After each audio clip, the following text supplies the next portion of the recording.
Di tengah derasnya arus modernisasi, seni tradisi terus mencari ruang untuk tetap hidup. Di kota Serang, sebuah panggung sederhana menjadi tempat berkumpulnya para seniman yang ingin menunjukkan bahwa budaya daerah masih memiliki tempat di hati masyarakat. Panggung Asa yang digelar di Satu Asa Cafe, Geraha Pena Radar Banten pada Kamis malam 6 Agustus 2026 menghadirkan beragam pertunjukan seni dari berbagai komunitas budaya di Banten. Salah satunya yang digelar di Satu Asa Coffee Geraha Pena Radar Banten pada Kamis malam 6 Agustus 2026 menghadirkan beragam pertunjukan seni dari berbagai komunitas budaya di Banten. Salah satunya Sanggar Si Baduy yang bermarkas di Bumi Cirwas Permai 1, Kabupaten Serang yang telah menjadi rumah belajar bagi puluhan anak-anak yang ingin mengenal seni budaya daerah. Di sanggar ini mereka bukan hanya belajar menari, namun juga memahami sejarah, filosofi, hingga nilai-nilai budaya yang diwariskan para leluhur. Malam itu, puluhan penari muda tampil penuh percaya diri, membawa identitas budaya Kabupaten Serang ke atas panggung. Tari Gamparan Belapati itu awalan terbuatnya adalah terinspirasinya itu saat Ibu Leni Yuliani ya menjabat sebagai Kabid Kebudayaan Kabupaten Serang, Dindikbud Kebudayaan Kabupaten Serang. Saat itu kepala dinasnya itu Pak Asep Nugraha. Asal muasalnya terbuat dari beliau. Tolong sih Bu Feti buat tarian khas untuk Kabupaten Serang khususnya gitu ya, dan saya terinspirasi membuat temanya dari kepahlawanan, itu pahlawan wanita yang dari Cikande ya, sambil menggali sejarahnya juga gitu, sambil proses ya, namanya proses gitu, menggali sejarahnya, terus dibuat dalam bentuk tarian, untuk gerak tari yang bisa diikuti oleh anak-anak tentunya, anak-anak dari SD, SMP maupun SMA gitu. Penampilan utama Sanggar Si Baduy malam itu adalah tari Gamparan Belapati. Tarian khas Kabupaten Serang ini menjadi simbol keberanian, semangat juang, dan penghormatan kepada sosok perempuan pejuang dari tanah Banten. Gerakannya tegas namun anggun, memadukan unsur tradisional dengan koreografi yang dinamis sehingga mampu memikat perhatian para pengunjung. Mempersembahkan Gamparan Belapati karya Sanggar Si Baduy Ibadur Rahman Cirwas sebagai atraksi ragam seni budaya bersama Banten TV.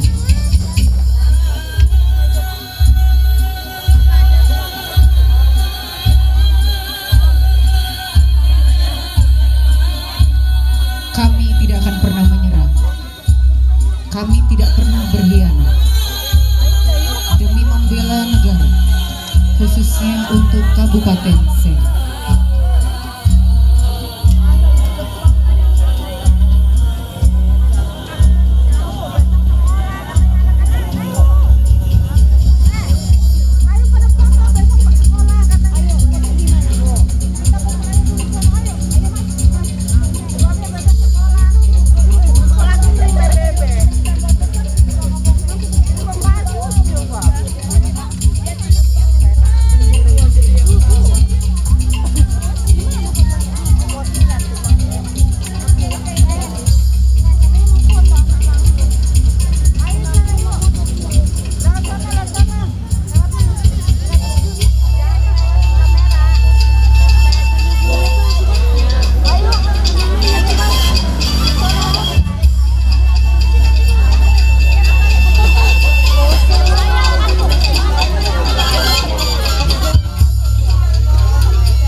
Bagi Feti Oktaria, sebuah tarian tidak hanya menjadi pertunjukan seni.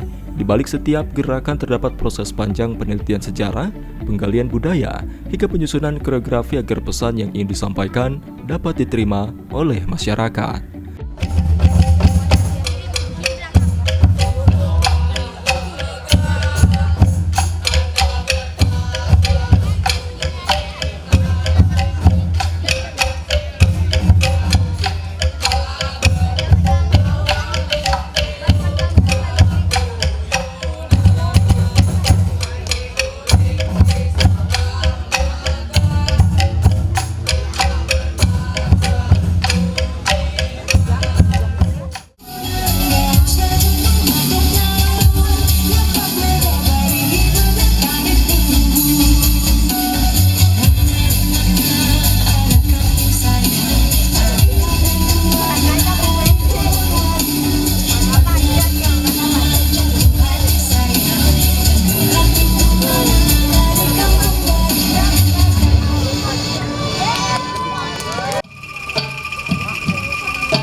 Semangat melestarikan budaya juga terlihat dari banyaknya generasi muda yang bergabung di Sanggar Si Baduy. Sebagian besar merupakan pelajar tingkat sekolah dasar hingga sekolah menengah pertama. Mereka datang dari berbagai wilayah di Kabupaten Serang untuk belajar seni tradisi. Anggotanya itu yang tetap ya, yang tetap itu ada sekitar, pokoknya kalau tetap itu sekitar 50-an kalau yang tetap. Kalau yang tidak tetap, kadang datang kadang pergi gitu ya. Itu kalau misalkan dihitung itu 80 ada. Tapi kalau yang tetapnya, yang stay kayak ini, semua yang ini yang tetap nih, itu 50-an. Di balik semangat anak-anak melestarikan budaya, ada peran besar para orang tua yang terus memberikan dukungan. Mereka rela meluangkan waktu untuk mengantar, menunggu latihan, hingga mendampingi setiap penampilan agar bakat anak dapat berkembang. Orang tua peserta Sanggar Si Baduy, Ayu, mengatakan, Sanggar bukan hanya menjadi tempat belajar menari, namun juga ruang bagi anak-anak untuk membangun karakter, melatih disiplin, dan berani tampil di depan banyak orang. Awalnya memang permintaan anaknya karena suka menari. Oke. Sejak kelas 3. Oh, sejak kelas 3 suka menari. Oke. Sekarang sudah kelas 5 ikut di Sanggar Si Baduy. Oh, kalau di rumah suka nari-nari gitu nggak teh anaknya? Suka. Ah, suka. Oke. Harapannya seperti apa teh setelah gabung di Sanggar Si Baduy? Yang pasti sih ketika anak-anak ikut Sanggar Si Baduy, jadi mereka lebih percaya diri ketika tampil di tempat di depan orang banyak gitu. Apalagi banyak sekali event-event yang diikuti oleh Sanggar Si Baduy. Meski semangat para seniman tak pernah surut, berbagai tantangan masih mereka hadapi, mulai dari kebutuhan sarana latihan, biaya pembuatan kostum, hingga kesempatan tampil yang masih terbatas. Namun, keterbatasan tersebut tidak menyurutkan langkah mereka untuk terus berkarya. Harapan saya semoga khususnya pemerintah Kabupaten Serang ya. Tapi alhamdulillahnya sih sekarang ini sudah mulai ada. Harapannya adalah lebih diperhatikan lagi untuk seniman-seniman di Kabupaten Serang ini dalam berkarya khususnya untuk mendukung unit pendidikan sekolah. Di balik setiap hentakan musik dan setiap gerakan tari, tersimpan kisah tentang perjuangan menjaga identitas budaya. Sanggar Si Baduy membuktikan bahwa pelestarian budaya tidak hanya menjadi tanggung jawab para seniman, namun juga generasi muda yang bersedia belajar dan mencintai warisan leluhurnya. Melalui panggung Asa, seni tradisional kembali menemukan ruang untuk tumbuh, menginspirasi, sekaligus mengingatkan bahwa budaya bukan sekedar peninggalan masa lalu, melainkan fondasi menuju masa depan.